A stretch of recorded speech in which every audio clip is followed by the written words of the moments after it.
श्री राम जय राम जय जय राम। श्री राम जय राम जय जय राम। श्री राम जय राम जय जय राम। चतुर्थ सर्ग। श्री राम को राज्य देने का निश्चय करके राजा का सुमंत्र द्वारा पुनः श्री राम को बुलवाकर उन्हें आवश्यक बातें बताना, श्री राम का कौशल्या के भवन में जाकर माता को यह समाचार बताना और माता से आशीर्वाद पाकर लक्ष्मण से प्रेम पूर्वक वार्तालाप करके अपने महल में जाना। राजसभा से पूर्ववासियों के चले जाने पर कार्य सिद्धि के योग्य देश काल के नियम को जानने वाले प्रभावशाली नरेश ने पुनः मंत्रियों के साथ सलाह करके ये निश्चय किया कि कल ही पुष्य नक्षत्र होगा, अतः कल ही मुझे अपने पुत्र कमल नयन श्री राम का युवराज के पद पर अभिषेक कर देना चाहिए। तदनंतर अंतःपुर में जाकर महाराज दशरथ ने सूत को बुलाया और आज्ञा दी, जाओ श्री राम को एक बार फिर यहां बुला लाओ। उनकी आज्ञा शिरोधार्य करके सुमंत्र श्री राम को शीघ्र बुला लाने के लिए पुनः उनके महल में गए। द्वारपालों ने श्री राम को सुमंत्र के पुनः आगमन की सूचना दी। उनका आगमन सुनते ही श्री राम के मन में संदेह हो गया। उन्हें भीतर बुलाकर श्री राम ने उनसे बड़ी उतावली के साथ पूछा, आपको पुनः यहां आने की क्या आवश्यकता पड़ी? ये पूर्ण रूप से बताइए। तब सूत ने उनसे कहा, महाराज आपसे मिलना चाहते हैं। मेरी इस बात को सुनकर वहां जाने या ना जाने का निर्णय आप स्वयं करें। सूत का यह वचन सुनकर श्री रामचंद्र जी महाराज दशरथ का पुनः दर्शन करने के लिए तुरंत उनके महल की ओर चल दिए। श्री राम को आया हुआ सुनकर राजा दशरथ ने उनसे प्रिय तथा उत्तम बात कहने के लिए उन्हें महल के भीतर बुला लिया। पिता के भवन में प्रवेश करते ही श्रीमान रघुनाथ जी ने उन्हें देखा और दूर से ही हाथ जोड़कर वो उनके चरणों में पड़ गए। प्रणाम करते हुए श्री राम को उठाकर महाराज ने छाती से लगा लिया और उन्हें बैठने के लिए आसन देकर पुनः उनसे इस प्रकार कहना आरंभ किया, श्री राम, अब मैं बूढ़ा हुआ, मेरी आयु बहुत अधिक हो गई। मैंने बहुत से मनोवांछित भोग भोग लिए, अन्न और बहुत सी दक्षिणाओं से युक्त सैकड़ों यज्ञ भी कर लिए। पुरुषोत्तम, तुम मेरे परम प्रिय अभीष्ट संतान के रूप में प्राप्त हुए, जिसकी इस भूमंडल में कहीं उपमा नहीं है। मैंने दान, यज्ञ और स्वाध्याय भी कर लिए। वीर, मैंने अभीष्ट सुखों का भी अनुभव कर लिया। मैं देवता, ऋषि, पितर और ब्राह्मणों के तथा अपने ऋण से भी उऋण हो गया। अब तुम्हें युवराज पद पर अभिषिक्त करने के सिवा और कोई कर्तव्य मेरे लिए शेष नहीं रह गया है। अतः मैं तुमसे जो कुछ कहूं, मेरी उस आज्ञा का तुम्हें पालन करना चाहिए। बेटा, अब सारी प्रजा तुम्हें अपना राजा बनाना चाहती है, अतः मैं तुम्हें युवराज पद पर अभिषिक्त करूंगा।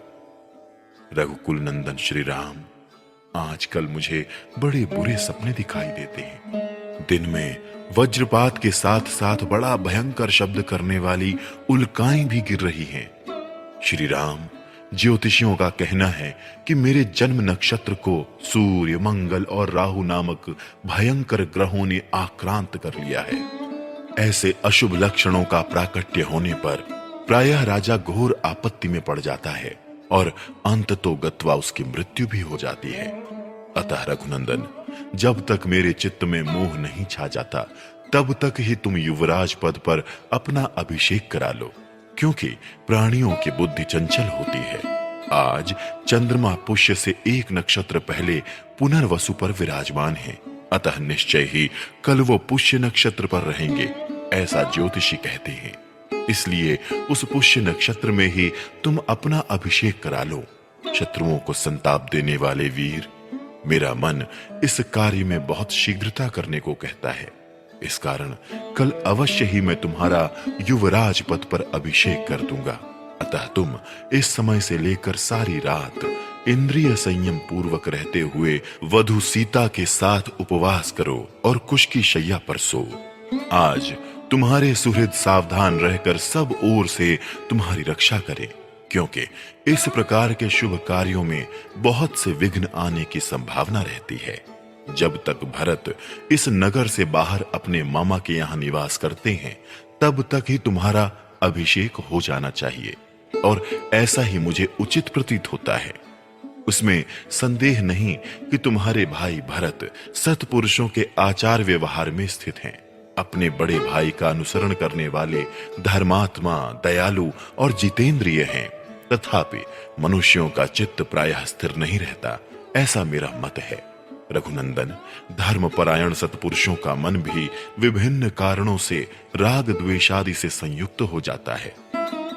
राजा के इस प्रकार कहने और कल होने वाले राज्याभिषेक के निमित्त व्रत पालन के लिए जाने की आज्ञा देने पर श्री रामचंद्र जी पिता को प्रणाम करके अपने महल में गए।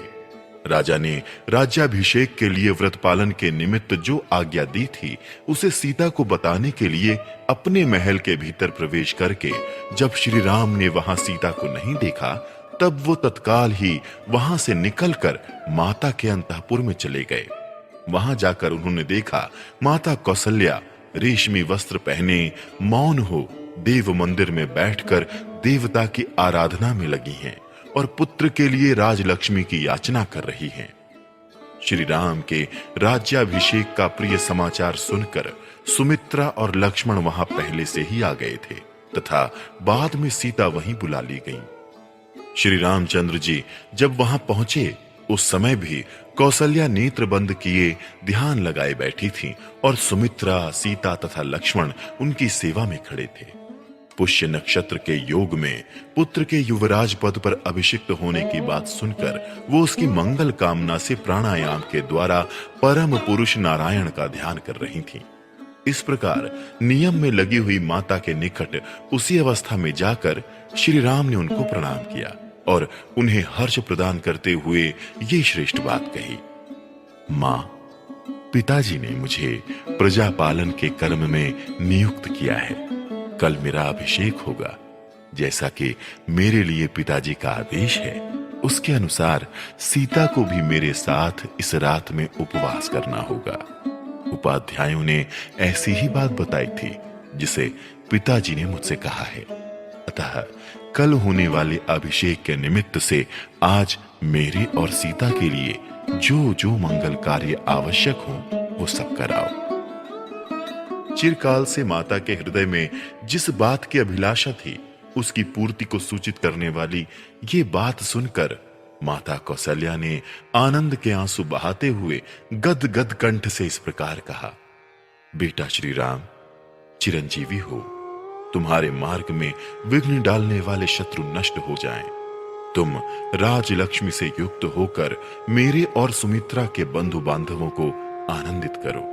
बेटा, तुम मेरे द्वारा किसी मंगलमय नक्षत्र में उत्पन्न हुए थे, जिससे तुमने अपने गुणों द्वारा अपने पिता दशरथ को प्रसन्न कर लिया। बड़े हर्ष की बात है कि मैंने कमल नयन भगवान विष्णु की प्रसन्नता के लिए जो व्रत उपवास आदि किया था, वो आज सफल हो गया। बेटा, उसी के फल से ये इक्ष्वाकु कुल की राजलक्ष्मी तुम्हें प्राप्त होने वाली है। माता के ऐसा कहने पर श्री राम ने विनीत भाव से हाथ जोड़कर खड़े हुए अपने भाई लक्ष्मण की ओर देखकर मुस्कुराते हुए से कहा, लक्ष्मण, तुम मेरे साथ इस पृथ्वी के राज्य का शासन करो। तुम मेरे द्वितीय अंतरात्मा हो। ये राजलक्ष्मी तुम्ही को प्राप्त हो रही है।